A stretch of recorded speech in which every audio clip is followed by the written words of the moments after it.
Falou, galera! Sejam todos muito bem-vindos. Mais um podcast da EduCompliance, dessa vez com o professor Carlos Gurgel, professor da Universidade Estadual do Rio Grande do Norte, mestre, doutor em Direito, especialista em Direito Ambiental. Professor, seja muito bem-vindo. Muito obrigada pelo convite, por estar aqui presente hoje.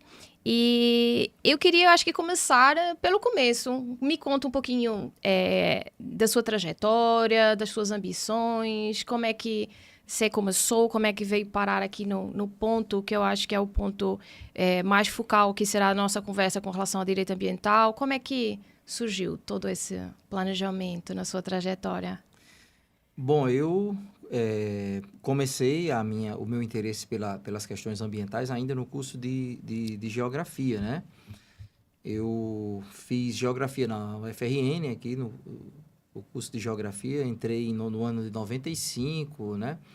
E na época, as discussões sobre planejamento ambiental, planejamento urbano, já começavam a surgir de uma forma mais organizada, né?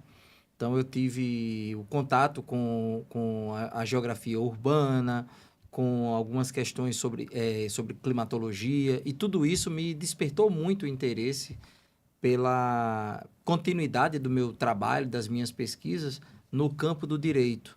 Porque em casa, a minha base familiar era toda do direito, né? Meu pai era do direito, né?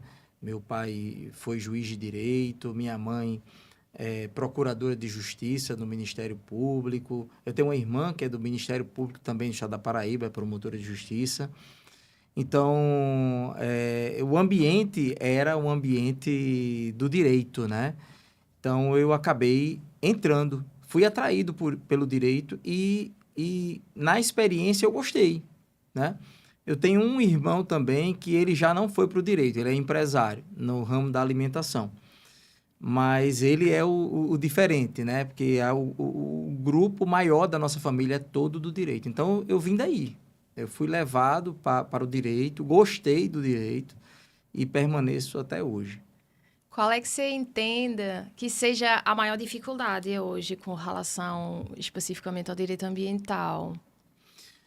Bom, o direito ambiental, ele é um ramo do direito. Eu gosto bastante do direito ambiental, mas eu preciso reconhecer que ele é complexo, né? Ele exige conhecimentos de outras áreas, outras ciências, outros conceitos, e o profissional que decidir seguir pelo direito ambiental, ele precisa ter familiaridade urgentemente com esses temas, porque senão ele literalmente vai ficar patinando no direito, ele não vai se encaixar dentro das demandas, né? Então, é necessário conhecer, além do conceito jurídico de meio ambiente, que está lá no artigo 3º da Lei da Política Nacional do Meio Ambiente, né? É necessário que você entenda qual o conceito ecológico de meio ambiente, conceito geográfico de meio ambiente, entendendo que o meio ambiente não é apenas os recursos naturais. O meio ambiente insere o ser humano no contexto também, né? Então, tudo vai depender muito da dimensão que você dá àquilo que você aprende, né? Isso é muito interessante, né, professor? Porque cada vez mais isso acontece muito também com a área do compliance, né? Você não pode ser só bom numa área, você vai realmente ter que ter um conhecimento mais dinâmico e vai ter que, né, extrapolar para outras áreas, para outras ciências. Isso no direito ambiental talvez seja mais verdade por ser algo realmente que trata com conceitos bem específicos. Você acha que a sua graduação em geografia contribuiu para esse seu expertise com relação à atuação, a forma como o senhor atua hoje com o direito ambiental? Contribuiu e continua contribuindo, né? Porque eu nunca deixei de ter interesse de estudar a geografia, né? A ciência geográfica me ajuda a compreender os conceitos. Por exemplo, vou trazer aqui alguns pontos à consideração. A Lei de Crimes Ambientais, ela traz a necessidade de você conhecer o que é poluição, como a poluição ela pode acontecer no ambiente, né? É uma alteração adversa que impacta diretamente na energia e nas funções ecológicas dos seres. E tudo isso, a geografia, ela nos ajuda a entender melhor como essas relações acontecem, como essas trocas acontecem, né? Isso tudo é muito positivo. Então, a geografia é fundamental para mim, né? Enquanto profissional do direito ambiental, enquanto advogado ambiental, ela é fundamental para que eu entenda o ambiente, entenda o universo, né?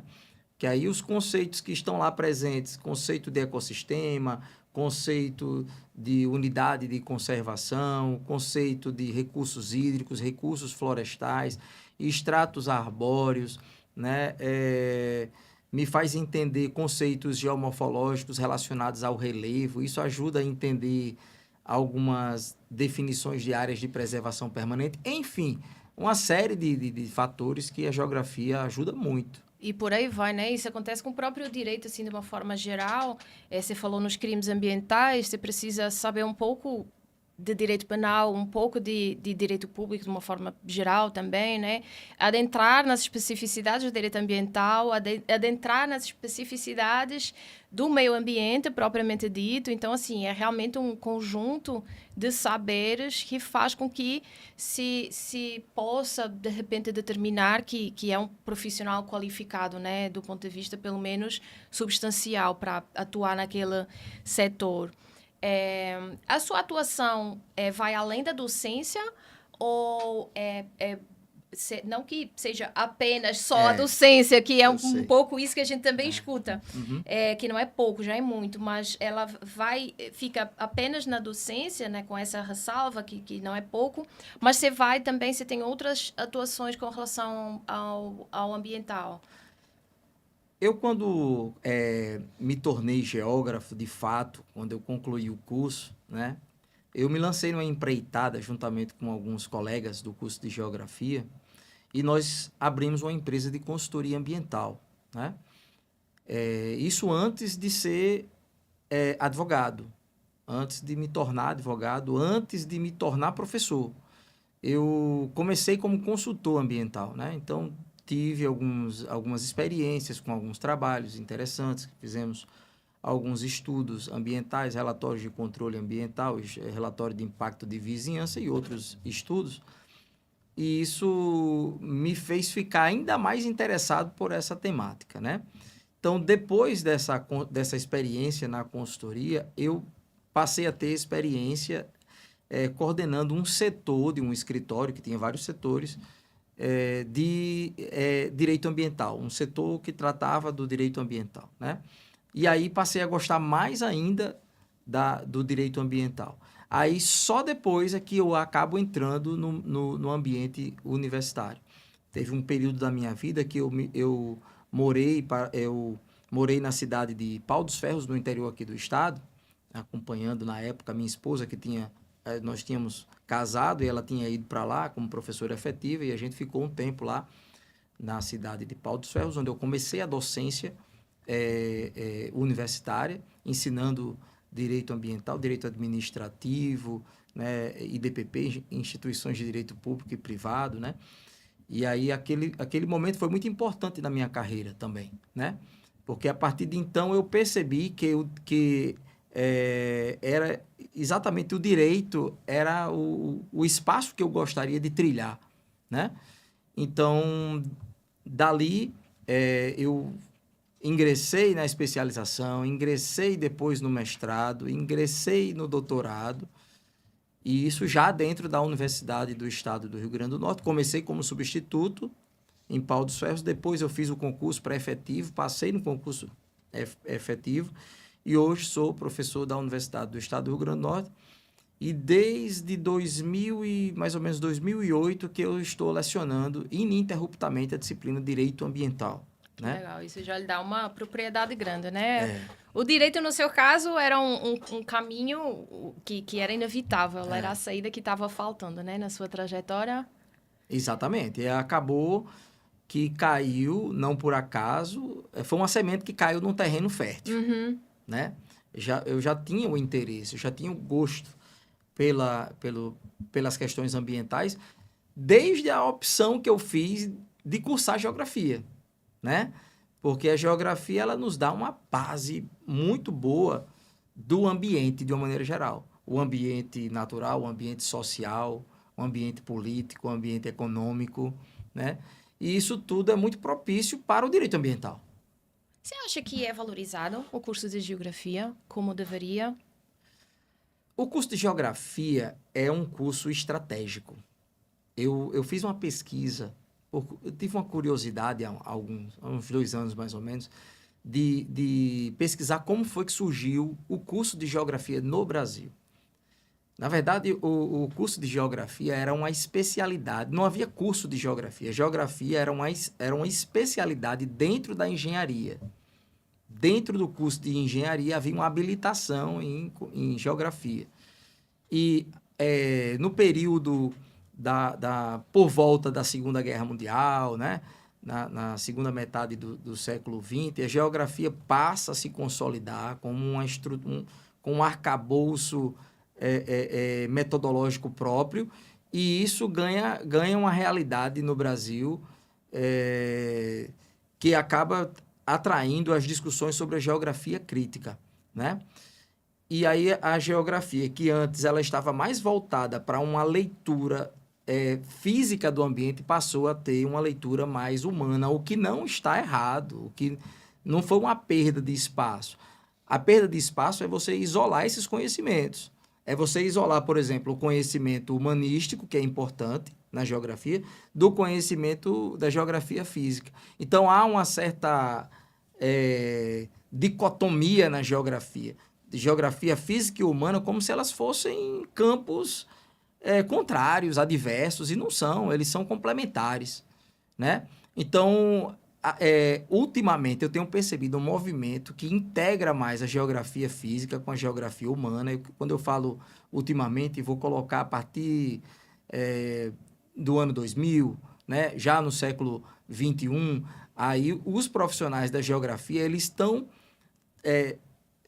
claro que tem a vocação de alguns para a docência, exclusivamente, a licenciatura, e tudo bem, a geografia tem essa importância também da educação, da licenciatura, mas tem muitos profissionais a partir do início do século XXI agora, do ano 2000, que estão adentrando na consultoria.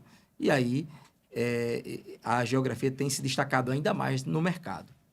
Isso é muito interessante porque os conceitos, na verdade, eles vão evoluindo. Você vai... os estudos, né, vão evoluindo, você vai tendo novos conceitos que se complementam, na verdade, àqueles que já existiam, ou, de alguma forma, trazem, às vezes, até uma visão diferente, né, do formato, como as coisas eram vistas e como agora podem ser vistas, não necessariamente sendo excludentes. Isso. Onde é que você acha que, ou se é que acha, que encaixa o tema da sustentabilidade no meio dessas questões de geografia, meio ambiente? Como é que a gente pode... Até o próprio direito ambiental, como é que se encaixaria, assim, na sua visão, esse conceito? O que é, na verdade? Eu acho que talvez, né, para os nossos ouvintes, seja até mais interessante começar pelo próprio conceito, que é essa sustentabilidade que tanto se fala agora. Como é que se relaciona aí com essas áreas? Tem um livro que me marcou e que me ajuda a entender como essa integração da geografia com o direito ambiental acontece. Um livro de um autor chamado David Drew, chamado Processos Interativos Homem e Meio Ambiente, né? Nesse livro eu percebo o esforço do autor, claramente, de mostrar a importância da interação social com os aspectos ambientais. E esse livro, ele surge no momento em que o conceito de desenvolvimento sustentável passa a se sedimentar. Hoje se fala muito de desenvolvimento sustentável e sustentabilidade, mas esse conceito ele não é um conceito novo. O mesmo conceito de desenvolvimento sustentável era sustentado na década de 70 com o nome de ecodesenvolvimento, que depois ele se desenvolveu, se consolidou através de uma estrutura mais ampla, através de um relatório chamado Relatório Brundtland, o relatório Nosso Futuro Comum, que aí o termo desenvolvimento sustentável surgiu, né? A partir de então, o conceito da sustentabilidade ele tem evoluído através dos fóruns internacionais que tem havido, né? Conferência de Estocolmo, ainda na década de 70, trouxe a ideia do ecodesenvolvimento. A Conferência do Rio, 20 anos depois, em 92, a chamada Eco 92, ela já sedimenta o novo conceito de desenvolvimento sustentável, né? E aí, em Joanesburgo, na conferência lá, conhecida como o Rio Mais 20, né? Então, esse conceito ele se consolida ainda mais, já começa a se discutir agora as questões climáticas, né? Como a sustentabilidade ela pode se tornar mais efetiva no âmbito das empresas, no âmbito dos governos. E aí surge a evolução do conceito atual que se tem de ESG, né? Que é uma política mais ampla, que envolve não apenas os aspectos ambientais, propriamente ditos, naturais, mas uma política de governança, né? E a perspectiva social envolvida, né?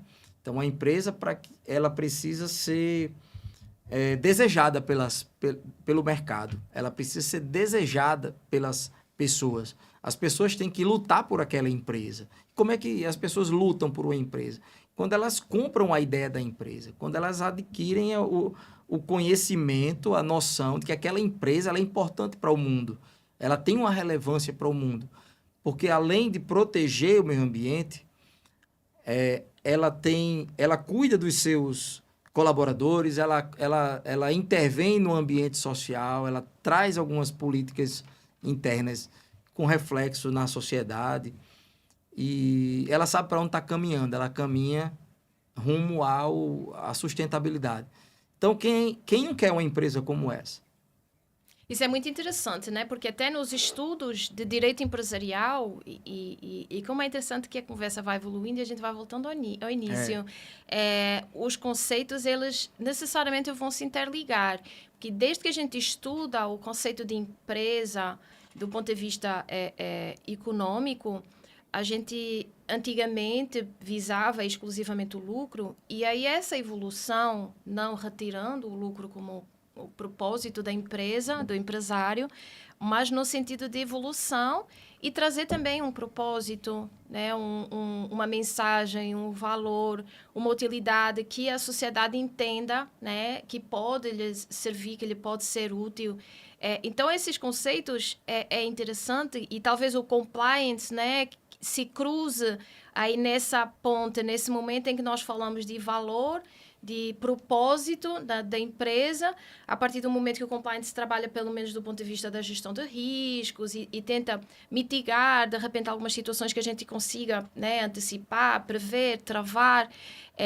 E aí entra especificamente com as questões de desenvolvimento sustentável, com essas questões de propósito, de responsabilidade, de cuidado, de ter um olhar para dentro, né, acima de tudo, para dentro da empresa, para os sócios, para os colaboradores, do ponto de vista até de conforto, até agora a própria norma, né, 01, que está com esse cuidado acrescido do ponto de vista de saúde mental do colaborador. Então, tudo isso, primeiro tem que ter uma perspectiva interna, eu tenho que olhar, fazer o trabalho dentro de casa, para depois realmente eu poder olhar ao entorno, ao meu redor e ver como é que eu consigo, não é, contribuir para fora.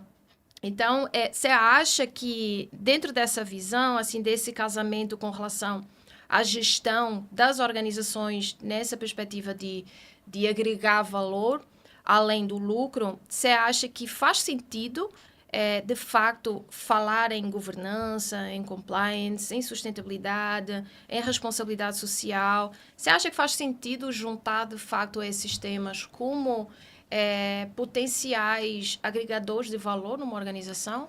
Faz muito sentido, porque uma empresa que sabe para onde está caminhando, uma empresa que segue uma linha sustentável, ela está investindo na longevidade dela própria, né?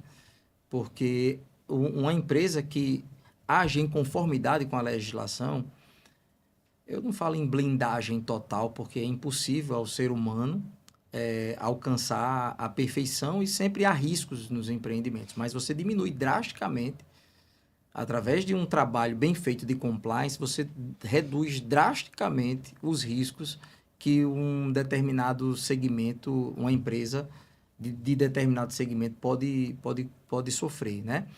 Por exemplo, eu posso citar aqui o setor do agronegócio, né?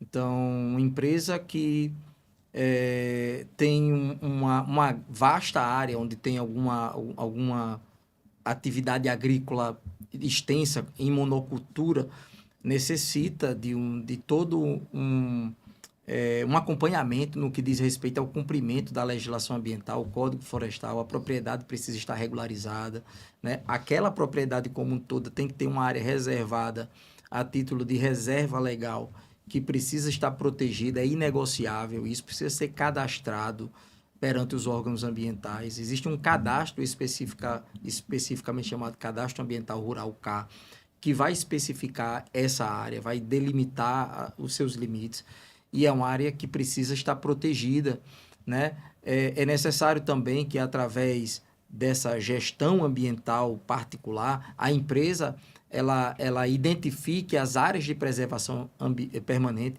para não simplesmente atuar em uma área que é uma APP sem que se tenha alguma autorização para supressão de vegetação nessa área. Então, a gente precisa entender que tudo isso aponta no sentido da sustentabilidade, não apenas teórica, mas jurídica de fato. Por quê? Porque a lei mais importante, a lei ordinária mais importante do nosso país, né? E a segunda lei mais importante, a segunda norma mais importante em matéria ambiental é a Lei da Política Nacional do Meio Ambiente. Uma lei de 81, chamada a Lei 6.938, né? Que ela tem instrumentos da Política Nacional do Meio Ambiente, né? E esses instrumentos servem à efetivação dessa política, né? E no artigo 14 dessa lei, ela já prevê que aquele que causar dano responde pelo dano, isso é a responsabilidade civil que eu estou falando, independentemente de ter culpa. Basta que se comprove um nexo de causalidade entre o problema e a atuação da empresa, só isso. Basta para que essa empresa seja responsabilizada. Aí a Constituição de 88, ela amplia ainda mais o status de responsabilidade das empresas, dizendo que se a empresa causar um dano ambiental, além de reparar o dano, né, que é obrigação dela reparar o dano, ela ainda está sujeita a 3 tipos de responsabilidade: a responsabilidade civil, penal e administrativa. Então, ela precisa evitar esse problema a todo custo, porque isso pode travar o desenvolvimento da sua atividade. Isso pode ser um aspecto muito negativo no seu projeto de longo prazo. Qual que você acha que pesa mais para o empresário? Assim, pensando do ponto de vista de negligência, não vou dizer intencional, mas aquele descuido que o senhor bem falou, por mais que a gente tenha um compliance atuante e efetivo, não é blindagem. Então, o risco existe, inclusive, ele é inerente ao próprio negócio. Mas você acha que dentro desse rol de descumprimentos pelos quais, né, o empresário pode passar, qual tipo de consequência pesa mais do ponto de vista da organização? Responsabilidade civil, administrativa ou penal? Eu pergunto isso porque muitas vezes a gente que trabalha, né, com direito penal, a gente sempre pensa que no direito penal a gente tem a pena privativa de liberdade, que é a mais gravosa de todas, né, porque restringe um direito fundamental. Mas se nós pensarmos do ponto de vista da organização, que o propósito é o lucro, ainda que seja um propósito com valor, com todo esse conceito que nós estamos conversando, qual é que acha que vai pesar mais? A eventual pena privativa de liberdade ou eventualmente uma multa que seja, né, um valor que seja, digamos que toque de fato, né, o bolso do empresário? Na verdade, o que pesa mais dessas para a empresa é a responsabilidade administrativa. É que pesa mais. Porque a empresa que pratica uma infração administrativa ambiental, ela vai ter que responder com uma multa que varia de um montante pequeno, de reais a 50 milhões, e a depender do fator, ele pode ter ainda uma pena ainda mais grave, isso pesa nas finanças da empresa, né? Mas o mais gravoso é você impedir o desenvolvimento da atividade, é a suspensão da atividade, o embargo da área, o embargo de uma propriedade, porque isso inviabiliza o desenvolvimento da atividade. Então, as sanções administrativas, elas são muito mais impactantes. Que né? você tem um prejuízo e você deixa de poder continuar a ter retorno, né? Lucro no exercício da sua atividade. Para algumas empresas, até pelo porte delas, pela robustez econômica, uma indenização acaba não sendo tão prejudicial. Claro que é algo que a empresa não conta, mas ela consegue superar facilmente esse problema, né? Já uma sanção administrativa, ela pode inviabilizar a própria atividade, né? Na sua percepção, o senhor acha que a realidade... E aí eu vou lhe fazer uma pergunta um pouquinho mais capciosa. Do Estado, né, do Rio Grande do Norte, que é a realidade onde nós estamos inseridos, e do Brasil, se tiver essa percepção. O senhor acha que o empresário que atua nesse setor, ele está pronto para ter essa conversa no sentido de prevenção de riscos, de gestão organizacional, ESG, esse tipo de compromisso que é assumido para a longevidade da organização? Ou você acha que, por outro lado, é uma visão um pouco utópica? Não, eu tenho a minha organização, eu tenho, de fato, um planejamento de alcançar outros patamares, mas, em compensação, eu também não faço muito a esse respeito, sabe? Eu meio que deixo na sorte. Se der certo, deu. Se não der... A exemplo da pandemia, por exemplo. Muitas empresas quebraram e atribuíram esse facto ao infortúnio da pandemia em si. O que não deixa de ser verdade, mas talvez, em alguns casos, algumas empresas tenham sobrevivido e tenham conseguido, né, passar por esse turbilhão, por terem justamente um planejamento mais robusto. Qual é a sua visão com relação a isso? Estamos preparados para ter essa conversa? Na verdade, infelizmente, nem todos estão preparados para ter essa conversa, né? Alguns já estão sendo empurrados para essa realidade pelo mercado. O mercado muitas vezes já empurra, já direciona, o melhor termo é esse, direciona o empresário para essa necessidade, né? De que a empresa ela não esteja pensando só em pagar suas contas. Uma empresa que tem uma perspectiva de crescimento no futuro. E uma empresa que tem essa perspectiva de crescimento no futuro não pode descartar a política ambiental de forma alguma. Ela precisa despertar o quanto antes, né, no que diz respeito a essa conscientização ambiental, porque essa não é uma realidade meramente retórica, ela é prática. Já há estudos que comprovam que as empresas que investem nessa realidade do acompanhamento ambiental, seja através da consultoria, seja através de um grupo que acompanha através de uma metodologia, o ESG, o compliance, como o próprio advogado ambiental especializado e não aquele generalista, ela percebe que investir nesses profissionais vai trazer um resultado muito promissor. E o mercado vai reconhecer isso. O mercado vai sentir essa segurança na empresa. E se for uma empresa de capital aberto, ela está sujeita a atrair ainda mais investimentos. Então, eu entendo que o empresário ele precisa despertar para isso. Infelizmente, nem todos despertaram ainda, mas aqueles que já abriram os olhos para essa realidade já estão na frente.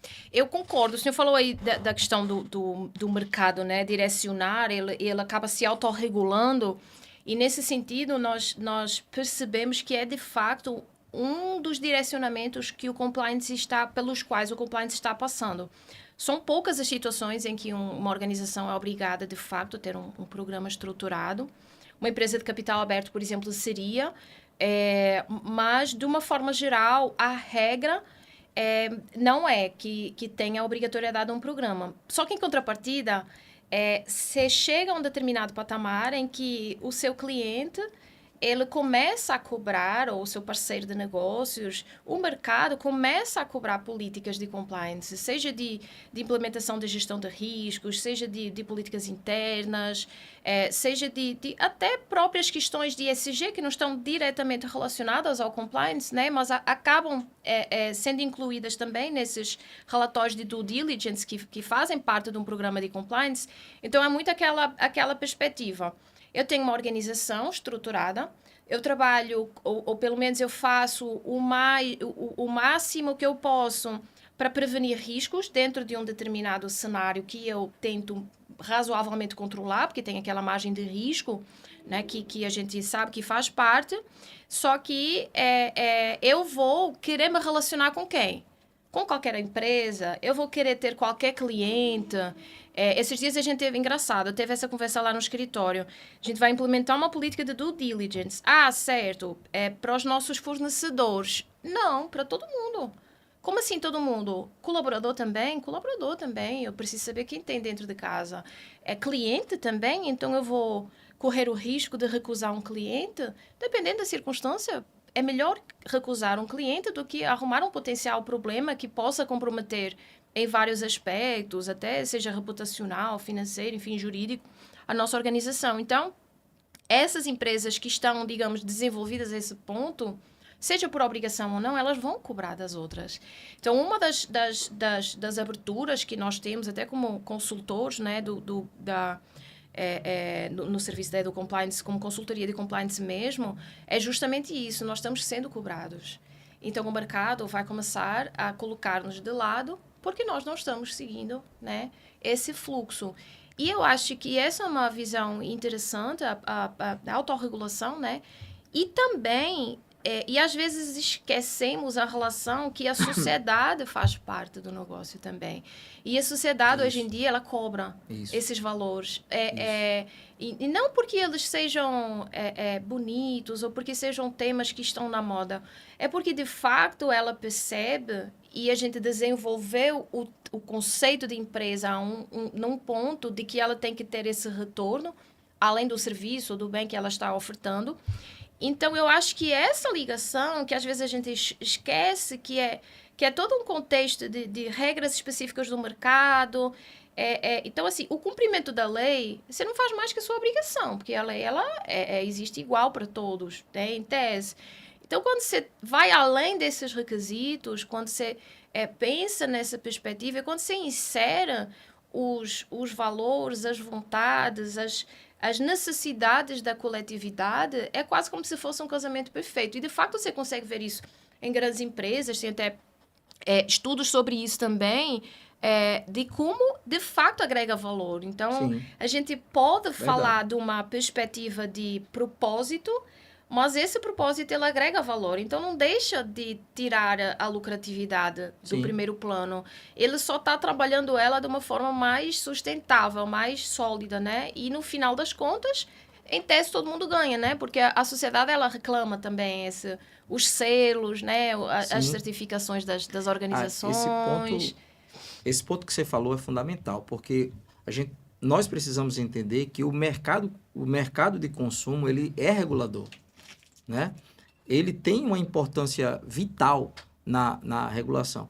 Então, a partir do momento que eu percebo que a ideia de que eu percebo que a teoria do aquecimento global, que hoje não se fala mais do aquecimento global como algo pontual, as mudanças climáticas é uma realidade, a partir do momento que eu começo a entender que o mundo tem experimentado extremos climáticos, você vê a Europa, você vê a Rússia com inverno rigorosíssimo, os Estados Unidos com inverno que nunca tinha visto, tem acontecido, e algumas pessoas de forma jocosa ainda dizem assim, está havendo aquecimento global, mas não sabem que o aquecimento global pontual em algumas áreas, ele pode contribuir para o resfriamento de outras, né? Então, nós precisamos entender que esses fatores ambientais, eles vão impactar diretamente a vida das pessoas. E isso tem se tornado cada vez mais comum. Você vê que as crianças, elas já têm uma didática integradora, já tem alguns pontos que são tratados com elas desde a mais tenra infância, né? Na escola, sobre a importância da defesa do ambiente, da conservação do ambiente. E isso tudo, querendo ou não, são valores que acabam ficando dentro da pessoa. E isso vai se reverter no futuro, muito provavelmente, em práticas de consumo sustentáveis. Infelizmente, em países, em realidades de estados em que as pessoas estão mais preocupadas com a sobrevivência, nesse contexto, as pessoas elas compram um produto ou um serviço de acordo com o preço. Mas a partir do momento que elas percebem que as empresas estão se tornando cada vez mais competitivas, apresentando produtos ou serviços competitivos no mercado e que, além disso, ainda contribuem com a regulação climática, contribuem com a conservação dos ambientes, a pessoa decide rapidamente optar pelo produto daquela empresa que tem todo esse trabalho ambiental acontecendo. E que por trás disso existe toda uma equipe de profissionais que dão os direcionamentos necessários para o cumprimento da legislação ambiental. E eu acho que só o cumprimento da legislação ambiental é pouco. Concordo, Né? 100%. Para muita gente, cumprir a legislação já é uma coisa assim que estrangula a empresa. Não. Cumprir a legislação ambiental é pouco. A empresa tem que ir além. Se ela pensa em sustentabilidade, se ela pensa em longevidade empresarial, ela tem que ir além. E começa a tocar. Essas tragédias que estão, por exemplo, Portugal agora está passando por uma sequência, né, de tempestades, uma na sequência de outra, no espaço de 10 dias, acho que é a quarta tempestade que está passando e o país está devastador. Então, isso cada vez mais começa a ser uma realidade próxima, né, da gente. Tem um período de incêndios também lá, né? Isso. Então, são esses picos que geralmente a gente pensa... eu posso falar leigamente. O que é que eu, Liliana, posso contribuir para o meio ambiente? Talvez, se eu não prejudicar, talvez já seja uma contribuição boa.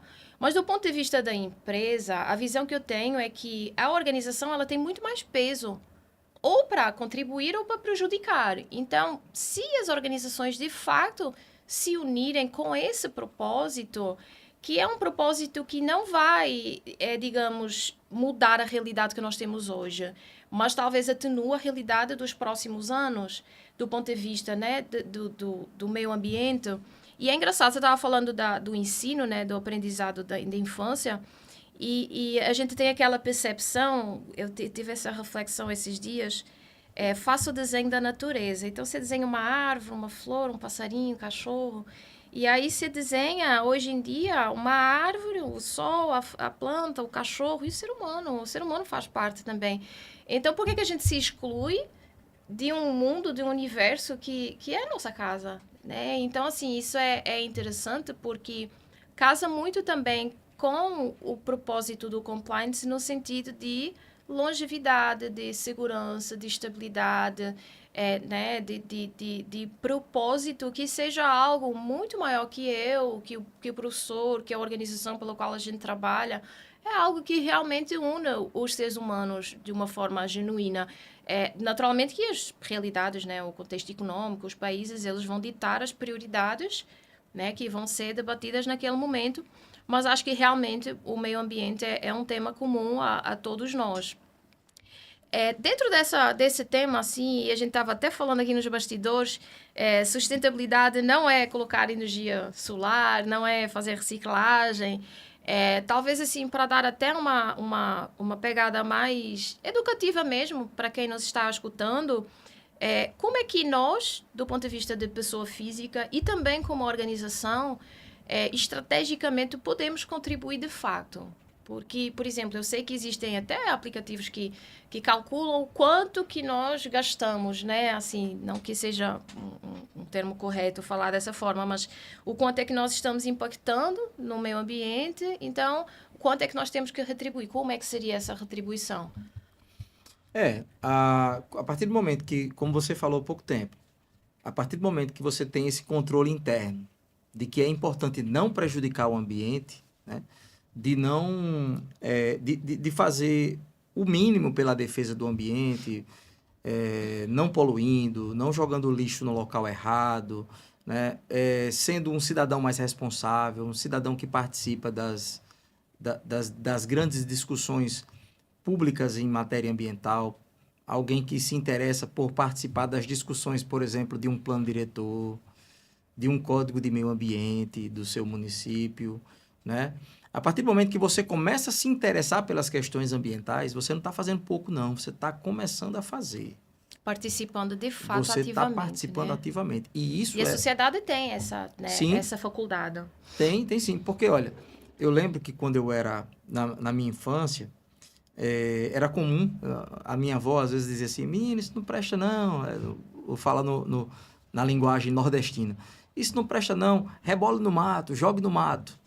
O mato no sentido de quê? De mato de floresta, como se isso fosse algo, como se a floresta fosse uma barreira intransponível, que precisasse ser removida, né? Não é intransponível. A floresta, muitas vezes, era vista como algo que era um entrave ao desenvolvimento. E não, Como se fosse para descartar. A floresta tem o seu valor, inclusive valor econômico.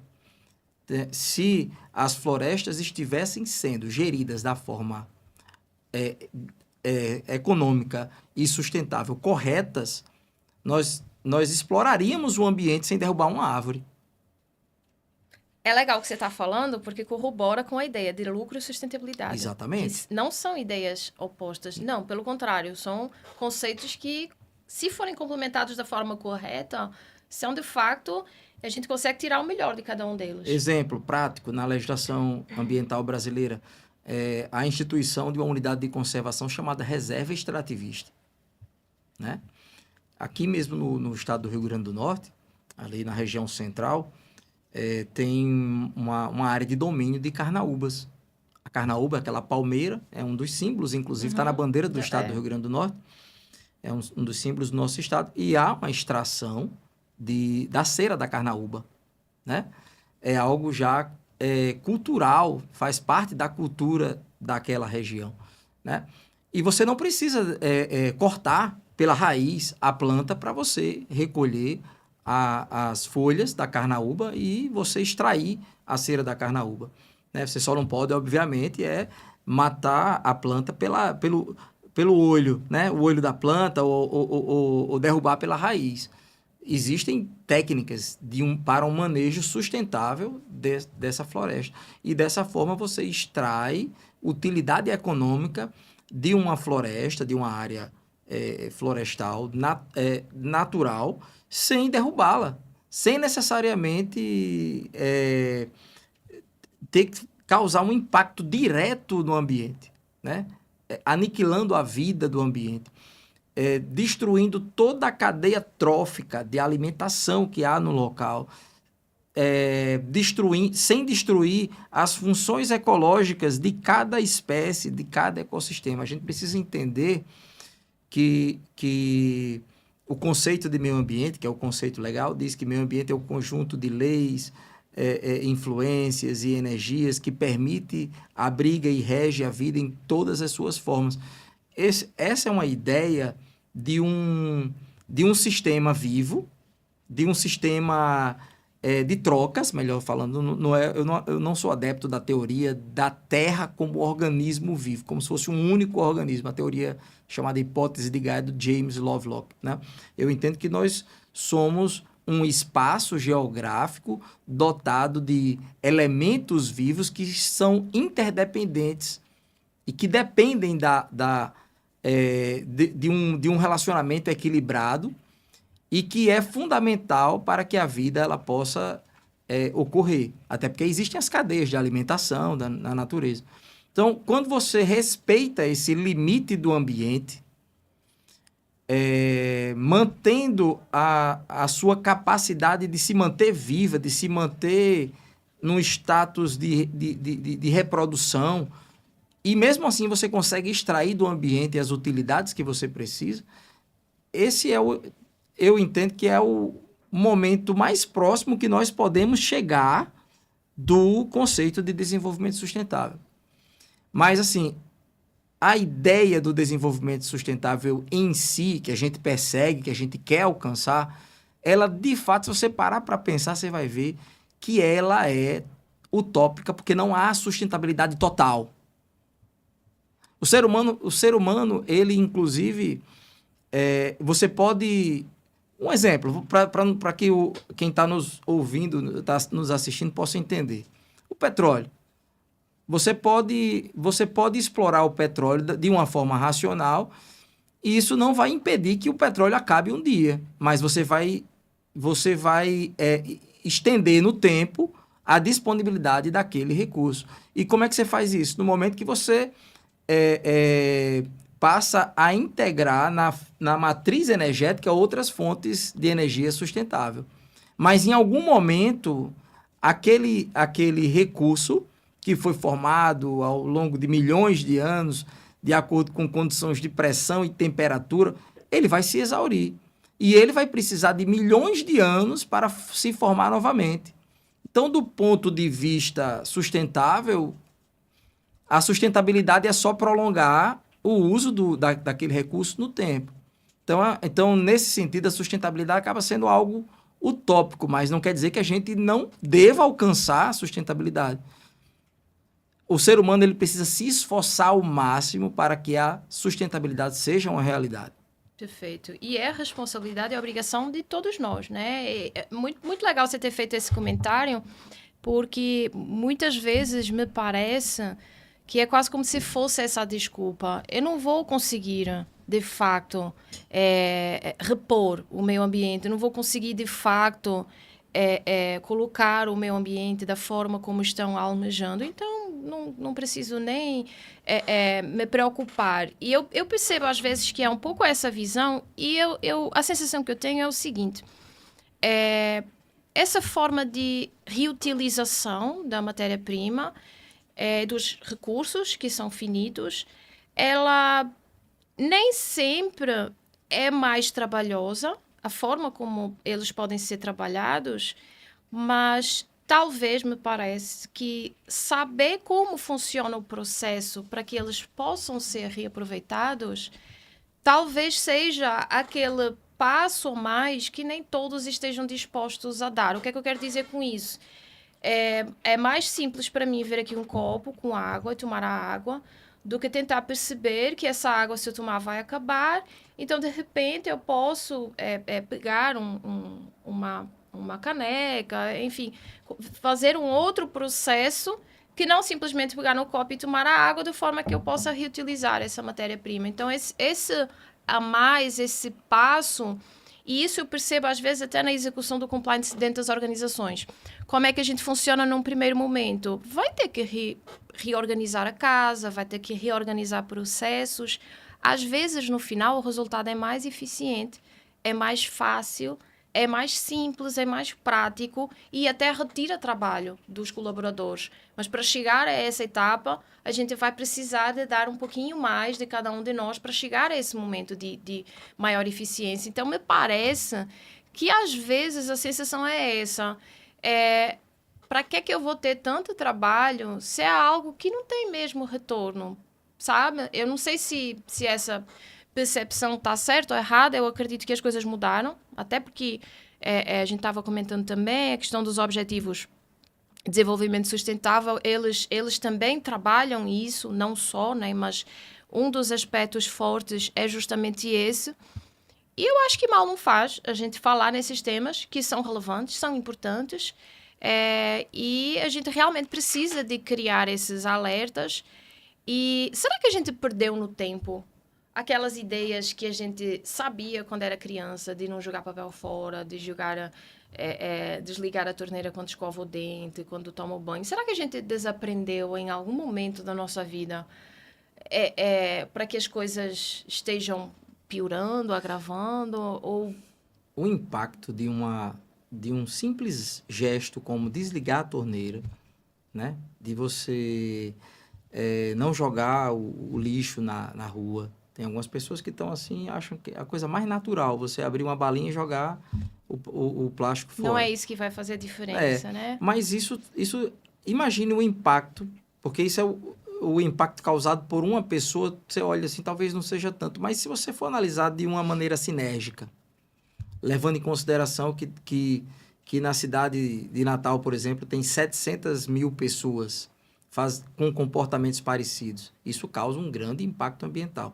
E se você levar em consideração a população do estado do Rio Grande do Norte, do Brasil... E por aí vai. Né? E aí isso causa um impacto significativo. Então, a atitude de você economizar água, de você economizar energia, isso vai trazer um impacto gigantesco na economia. Agora, claro que isso precisa ser percebido pela população de uma maneira geral, né? O que não impede que você, em particular, já faça a sua parte, né? Então, não é porque, por exemplo, o sistema de coleta seletiva não funciona ou não está funcionando em alguma parte do mundo ou até mesmo na nossa cidade que eu não vou participar dessa coleta quando ela exista, ou então não quer dizer que eu não vá lutar pela implementação de algo semelhante, né? Então, eu acho que a nossa responsabilidade ela é indelegável, né? As pessoas precisam entender que elas têm responsabilidade. Com certeza. Elas têm responsabilidade para com o ambiente, né? E não é só a grande empresa que pode fazer ou o organismo estatal que pode fazer, não, mas as pessoas individualmente podem fazer sua parte. E as empresas podem dar o exemplo e conquistar a confiança dos consumidores. E conquistar não apenas a confiança, mas o apreço do consumidor, né? A partir do momento que ela melhora os seus processos, que ela se torna mais competitiva e ela ainda se apresenta como uma empresa responsável, ela já ganhou a mente de vários consumidores, né? Inclusive, até do ponto de vista do preço, que às vezes é um fator determinante, né? A gente, inclusive, mencionou isso, mas a gente sabe que tem um consumidor que, às vezes, opta pelo preço mais caro, ou não necessariamente pelo mais em conta, justamente por conta desse conjunto de fatores que aquele serviço, aquele produto não está trazendo, né? A perspectiva, a forma, o pensamento daquela organização merece o nosso voto de confiança, né? Sim, sim. E isso faz toda a diferença. É tão bom saber que um político tá aplicando corretamente o recurso que nós pagamos com tanta dificuldade, né? Através do recolhimento de impostos. É tão bom saber que uma empresa que obtém lucro, ela aplica parte desse lucro em um projeto social. Isso mostra que ela tem responsabilidade social. É tão bom saber, por exemplo, que uma empresa que vai desenvolver uma atividade como, por exemplo, a mineração, que é uma atividade que causa um grande impacto ambiental, em troca da exploração de um produto que tem uma relevância econômica também, mas ela é impactante para o ambiente. É tão bom saber que aquela empresa, ela depois de extrair, ela vai executar um plano de recuperação da área degradada. É tão bom saber que uma empresa que explora recursos florestais, ela vai reflorestar. Vai ficar da mesma forma que era antes? Não vai. Não vai ficar. Mas já existem estudos, né, e profissionais que, trabalhando juntos, podem se aproximar ao máximo do quadro ecológico de antes. Não vai ser a mesma coisa, como eu disse, mas você mitigou ao máximo o impacto ambiental, né, que naturalmente acontece. Eu me lembro do caso do fotógrafo Sebastião Salgado, que ele comprou uma propriedade, é famoso, isso aí tem até vídeos na internet. Ele comprou uma propriedade em Minas, numa área que era degradadíssima, né? Uma área já sem vegetação nenhuma na propriedade que ele comprou, né?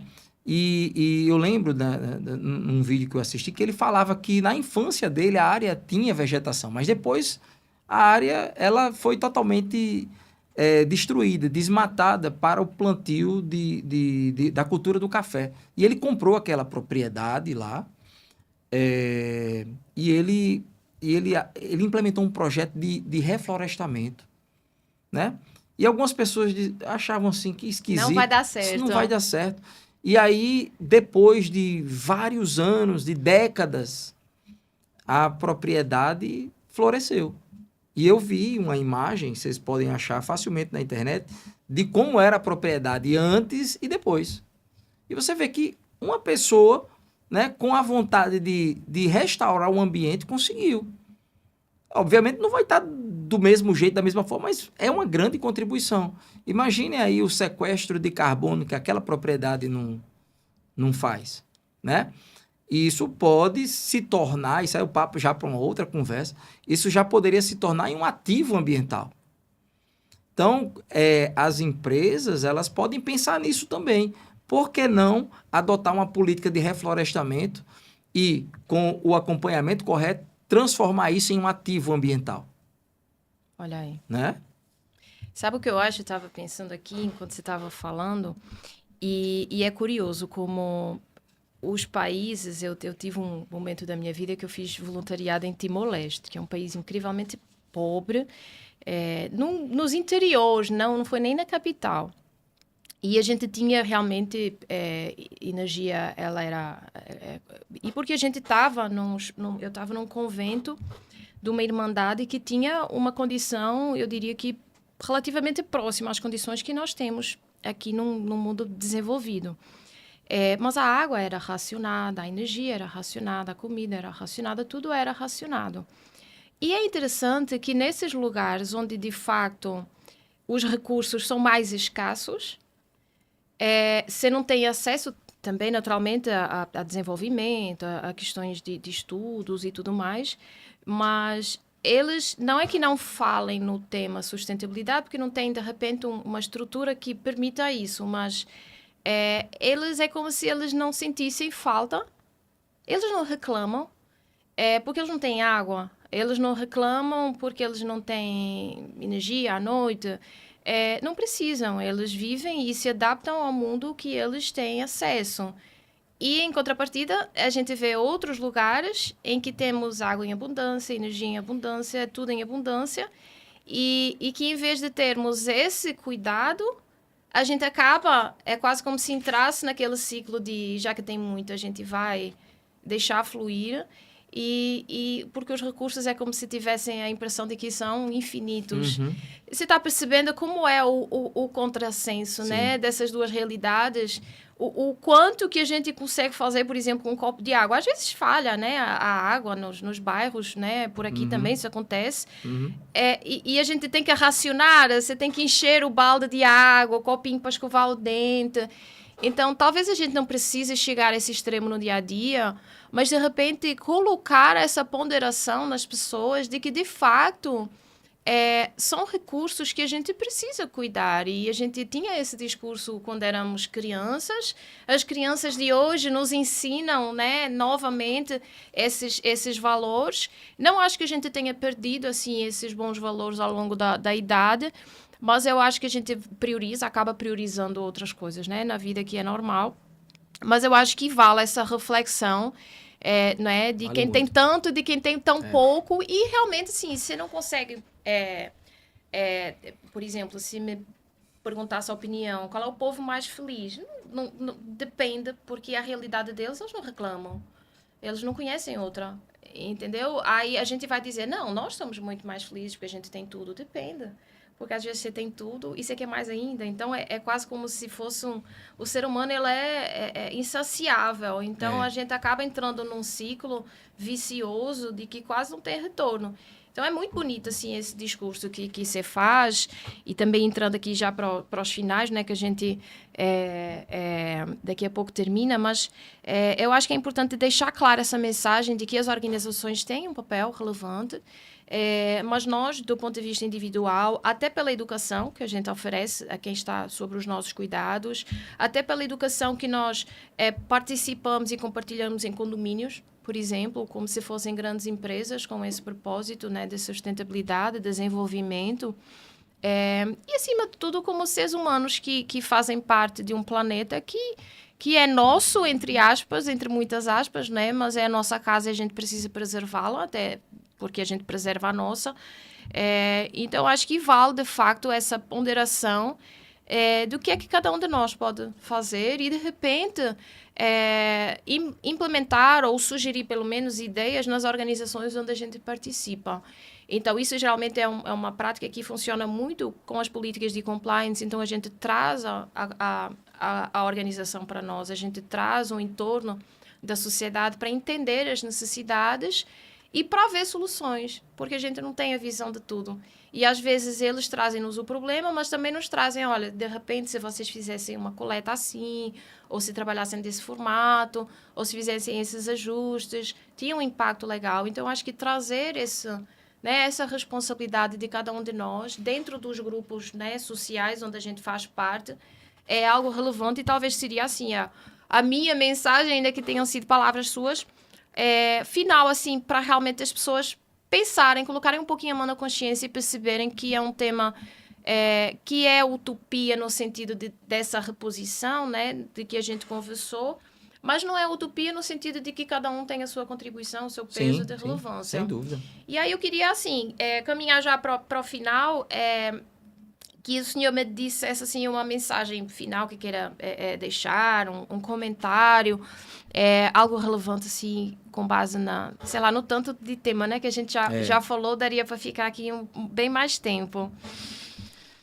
Eu acho, primeiramente, esse projeto aqui, né, do Edu Compliance, né, da empresa, da consultoria, desse espaço aqui, eu acho fundamental, porque é um espaço de conscientização, né, é um trabalho de formiguinha, né, mas extremamente importante para a consolidação de uma política ambiental efetiva. Quando você estava falando há pouco tempo sobre a perspectiva da água, né, que às vezes a abundância desse recurso aqui no Brasil faz com que muitas pessoas não se preocupem. Aqui tem muita água, aqui tem muito... E a gente sabe que essa não é a realidade de todos os rincões do nosso país. Você vê que o Rio Grande do Norte tem mais de 90% de seu território inserido em área semiárida, na nossa realidade, que é a realidade de outros estados da região Nordeste, que por isso nós precisamos, além da implementação da legislação ambiental, implementar também a lei que existe, criou uma política nacional de combate à desertificação. Ou seja, precisamos administrar bem a pouca água que nós temos no interior do estado do Rio Grande do Norte, que é uma realidade de muitos estados aqui, né? E é mais fácil entender o problema ambiental nessa perspectiva da falta de água nesses locais, porque as pessoas sentem na pele, as pessoas sentem o que é não ter água. Não, eu não falo em racionamento de água, é falta de água de verdade. De você ter que andar quilômetros e quilômetros a pé ou no lombo de um jumento para você chegar num local e você ser humilhado por essa condição e ter que buscar água nessa condição. Quando nós sabemos que o Brasil está entre as maiores economias do mundo, que esse problema já deveria ter sido superado faz tempo, né? E isso é um problema político, é um problema ambiental que pode ser resolvido, mas isso tudo mostra o quê? Que nós podemos fazer. E não é sentado no sofá assistindo o que a gente está discutindo. É realmente cada um fazer a sua parte. É você sair, participar dos debates, é você saber votar bem, né? Tudo isso. O cidadão ele precisa fazer o compliance dentro de sua própria casa, né? Com certeza. Para que o profissional que trabalha com compliance possa trazer as melhores práticas para as empresas e as empresas possam trazer, através de suas melhores práticas, a sustentabilidade. Então, só lembrando que a própria lei 9433 de 97, que é a lei da Política Nacional de Recursos Hídricos, considera a água, que a gente estava falando aqui, como um bem dotado de valor econômico. Então, a água, ela não é um recurso ali que eu posso simplesmente usar para as minhas necessidades e descartar de qualquer forma. Eu já tive o prazer de fazer um trabalho com um colega meu, que inclusive é professor da Universidade do Estado do Rio Grande do Norte, no campus de Açu, professor Josiel. A gente fez uma caminhada ao longo do rio Jundiaí, aqui em Macaíba. Eu fiquei surpreendido com a quantidade de lixo que a gente encontra dentro do rio, né? As pessoas descartam tudo, desde um sofá, geladeira, Vixe. né? Nós encontramos carcaças de animais, porque tem matadouros próximos e as pessoas jogam ali a carcaça. Aonde? No rio.